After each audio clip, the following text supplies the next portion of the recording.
like this feeling, you know, this gut feeling. People call it gut feeling, but they really mean intuition, or I think you can see it in a magical context as well.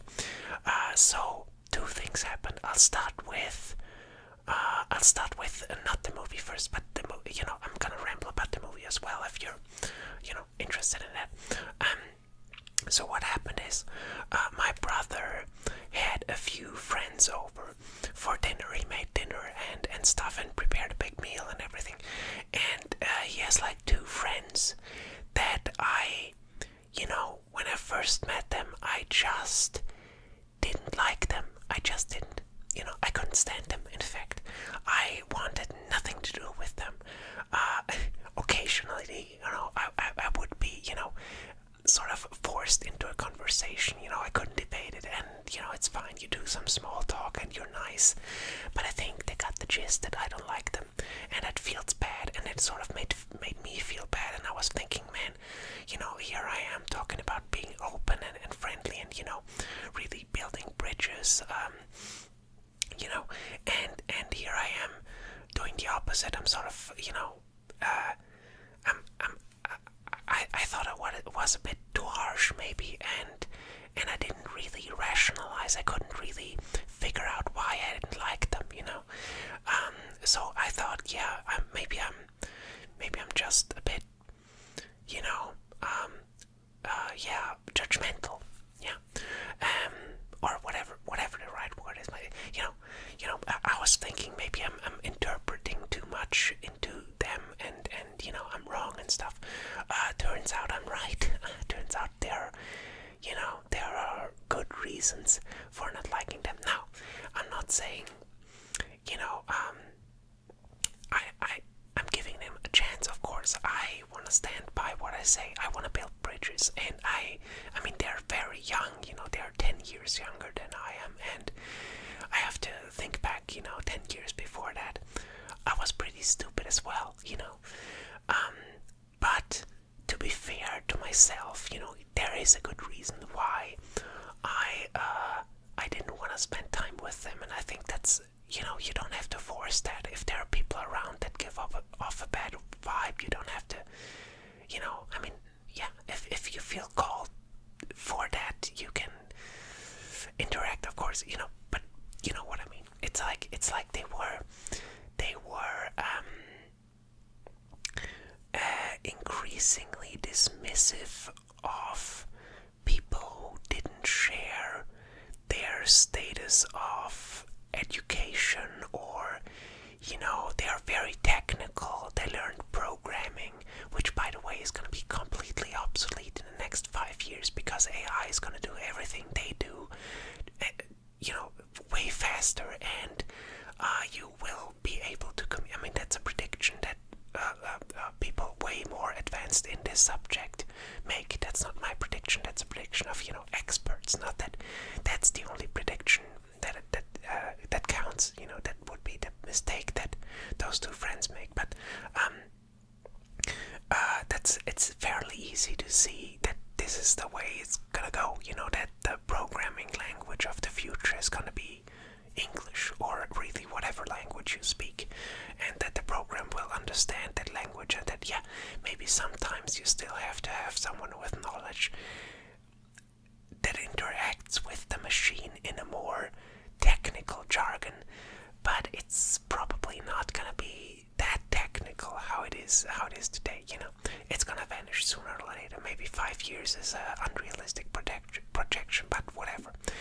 So anyway, they were very proud of, we studied this, and this makes so much money right now. I mean, it's laughable. They get jobs, they get home office jobs, they do like 2 hours of work a day and get paid a huge amounts of money for work that often could already be done by AI. So it's very, and originally I thought that's why I hated them, because it's very easy. It's very easy to do, but it's not. It's really, it was a vibe, and they showed it more and more. And now my brother is gonna sort of taking a pause as well, and wants to talk with them about their, just dismissive nature of everything he says, or everything anyone says that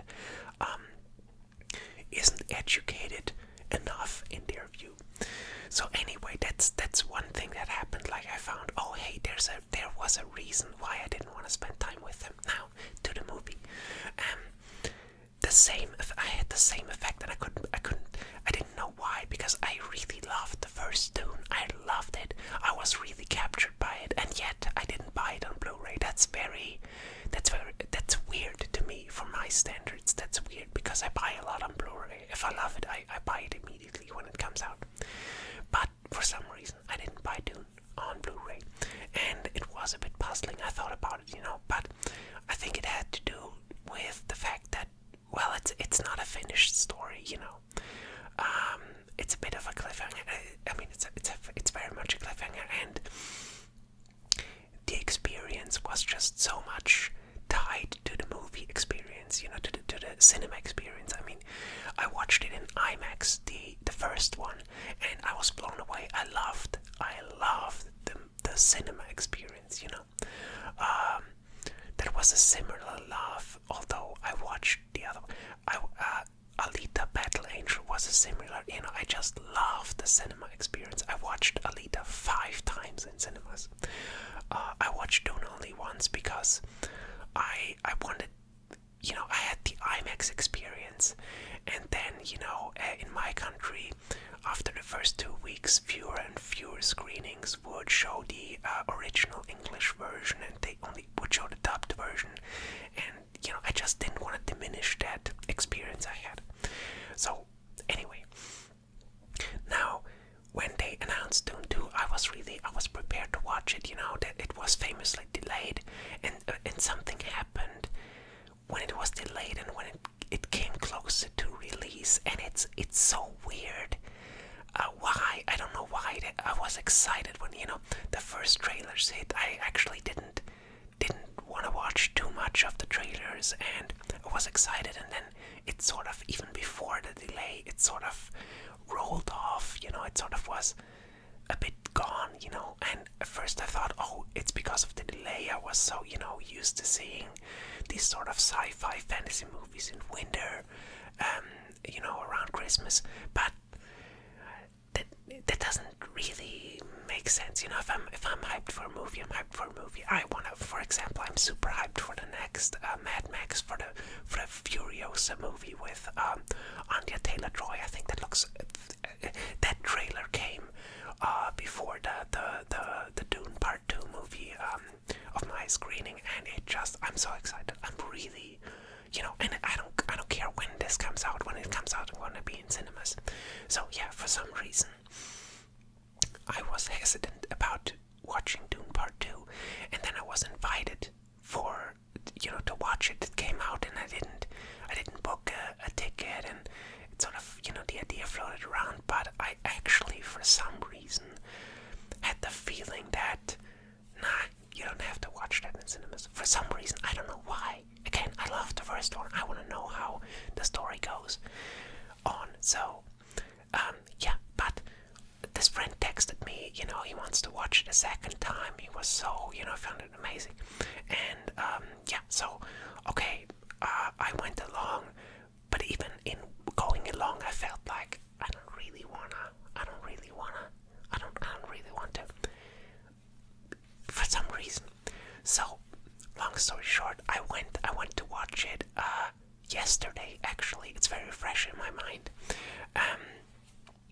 And I didn't like it. I didn't like it. Now, that doesn't mean I don't hate it at all. I actually, paradoxically, I am pondering about watching it a second time. So, because again, the cinema experience was grand. It was big. And I didn't watch it in IMAX. I watched it in Dolby Cinema, but the sound was great, the image was great.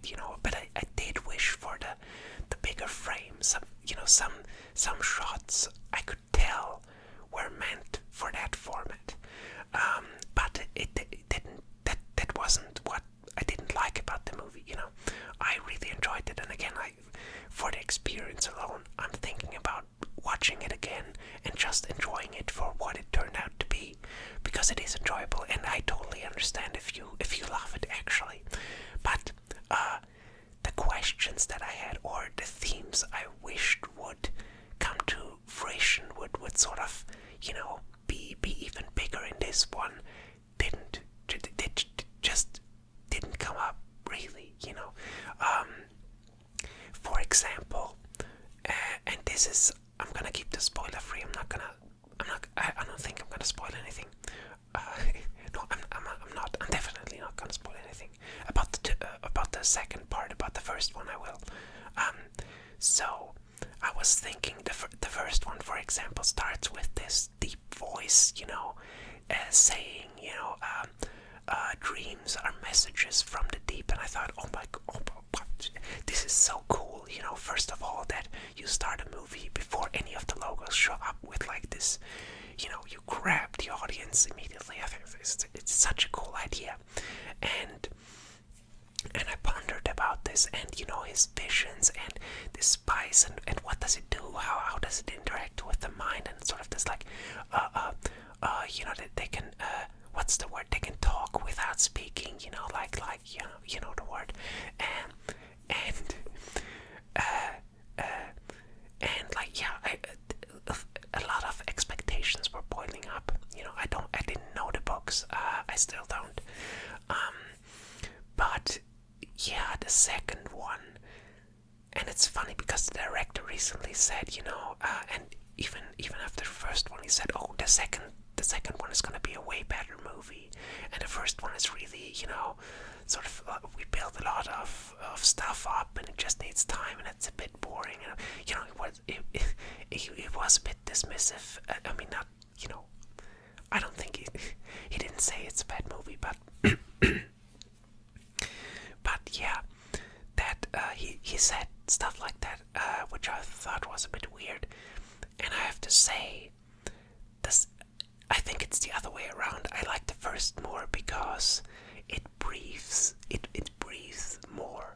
It has more rhythm, And the second one, to sum it up in a sentence, I would say the second one is bombastic. I mean, really, literally. But it isn't epic. It isn't epic. It's just not. It doesn't give me a sense of this, of a huge build up, and then a sort of a revelation, or I didn't feel the time. I didn't feel the rhythm. I don't know if I can say it any better than this.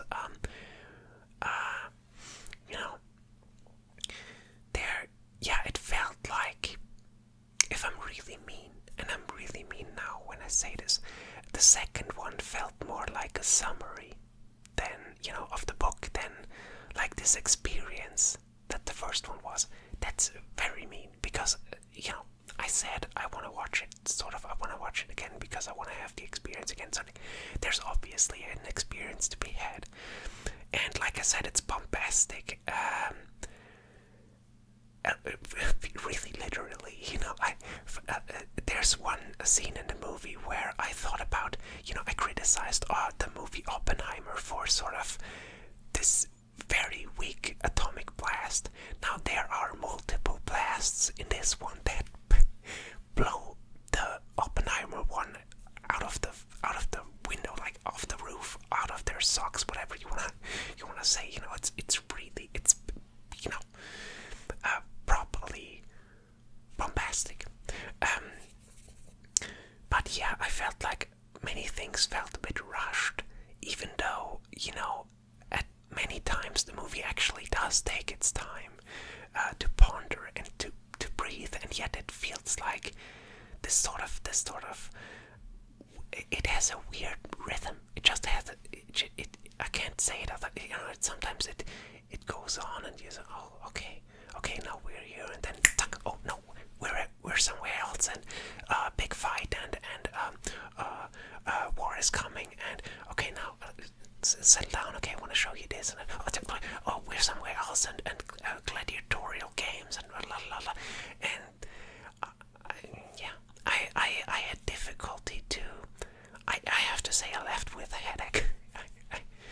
That's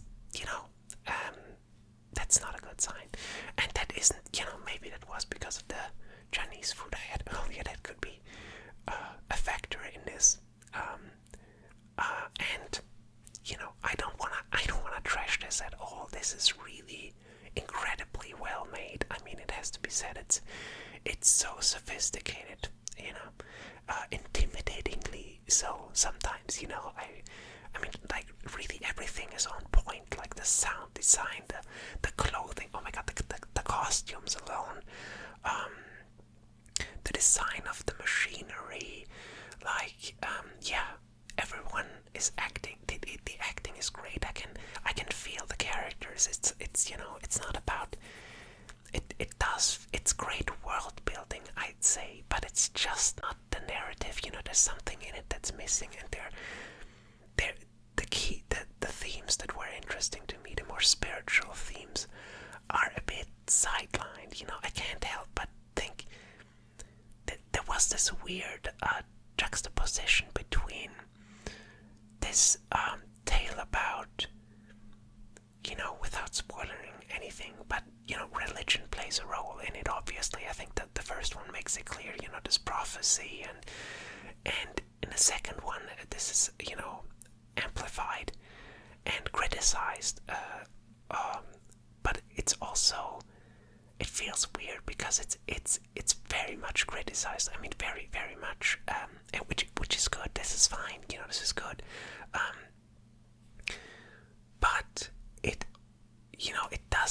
doesn't, for example, not to spoil it, for example, there's again, the movie begins with this voice telling you something, and this time it says something else, and what it says immediately threw me off. And it threw me off. It made me think, it made me like, why is this voice saying this? I thought this was sort of like this, a voice from the deep, if you will, like sort of a, not God, or I guess you could. I guess that was one strand I was on. Could it be that this is sort of like the sort of God, if you will. But just what it said made it clear to me that we're dealing with, I don't know what, and that's sort of a bit of the issue I have with it, that it leaves everything on the table still. And maybe that's the way, these are all big themes, and I don't want to say I expect or I want the movie to wrap these things up and, tell me what's right or wrong and this and that, and I dislike that. So yeah, it's just, I thought it would show me a bit more of what is this voice, what is he connected to, what are his visions, it's just in the areas I wished it to be more pronounced, it's more ambiguous, and it focuses instead very much on the politics and all the interest, and I don't know, I just find that less interesting than this, the meaning question, this what is underlying all of that, what is, and sort of, I don't know, I don't understand why no one in the movie really asks these questions or talks about them on a deeper level. And there are hints of that. Maybe all of that comes in the third part, And oi, that scared me. Someone dropped something. I don't know. So I'm not out of it. I still want to watch the third one, and all of that. I'm looking forward to it. But I have to say, as a single movie experience, I felt its rhythm was off, and I feel like this whole thing would, just rhythm-wise, I think it would be better suited for a series, for like an epic series, like a mini-series thingy, with parts. Like, they did this with Australia, the movie, with Hugh Jackman. They re-released it basically with a bunch of deleted scenes and stuff they didn't use in the theatrical cut as a mini-series. So it's like this 4-hour-ish movie cut up into parts, I think this is genius. I think this is brilliant. I think this is a great format. I have written something in that format. So yeah, I believe in it. I want to watch things like this. For example, I watched The Irishman like this. I just paused it whenever I felt like it and watched it in 5 parts or something. So I think something like that would have been better for this one, because I want to see more of the world and the characters, and I wanna have more time to ponder during the movie, you know. Anyway, yeah, yeah, maybe I'm gonna watch it again, just to enjoy it for what I now know it is. And yeah, so this isn't a thumbs down or up. I'm just giving you my thoughts, and yeah, you can share yours. Maybe we'll leave spoilers out of it, but I don't really care. I saw it, but whatever. Yeah, let me know what you think of the movie. I'm interested. I didn't do any. I had triggers prepared, but this was a pure ramble, I guess. So, and a long one. But yeah, all right. I see you in the next one. And these will be, just so you know, I am super busy at the moment. So these are just gonna be a bit sporadic in it. When I upload, what can I say? I can't be, the algorithm can't be my second boss. That's just not gonna happen. So, but yeah, I'm super excited. I'm motivated for in my job, and updates coming on that, and my writing and stuff is going well. I'm doing well. Hope you're doing well. See ya.